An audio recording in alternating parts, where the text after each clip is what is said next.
Good morning, John O'Manion here from sandringhamwealth.com.au. Now this morning I want to talk about small business owners and to small business owners.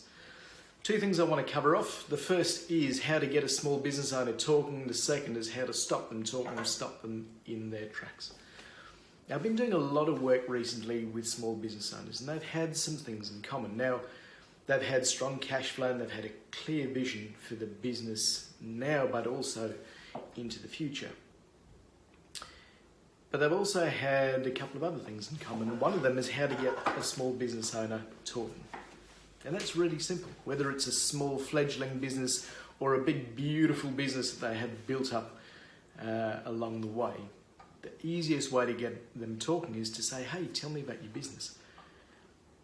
That's really interesting because there's so much heart and soul that goes into these businesses.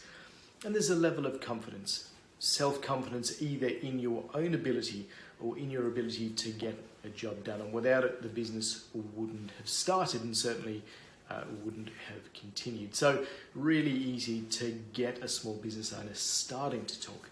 Now, if they're honest and if they're open to it, and it's not in the thick of it, it's often after the times have passed, but there are also a series of common things that they deal with in terms of challenges. Now that might be pretty well in every business that I've spoken to. There was a time where cash flow was really tight, incredibly tight.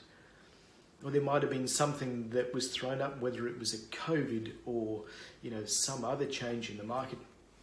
It's been an enormous challenge. At some point they'll have wondered where the next client's coming from, where the next job's coming from, and it is incredibly tough. We tend not to talk about it during that tough time because the focus is purely on getting through it. But as I say, if you're open and honest, it comes after that time. Now the way to stop a small business owner talking, stop them in their tracks, is to ask a very simple question. The reason I know this question is because my wife asked me this question and it brought me undone. And I thought it was so important, I've started asking all of my small business clients the same question, and the response has been the same. In fact, we've had a couple of tears, which is, it's really interesting. And the question is, given where you are now, have you taken a minute to just step back to where you started and acknowledge how far you've come?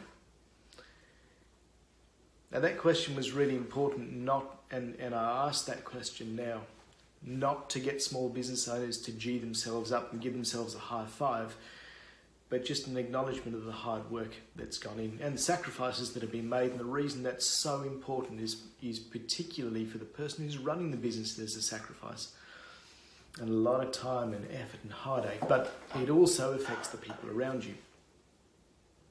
And I would be astonished if your small business has been built and is successful based on your own hard work alone. A lot of the times there is a support network that goes along to help that business be successful. And that might be your partner, it might be your kids, it might be your family, your community or your friends, but it's such an important group of people to acknowledge.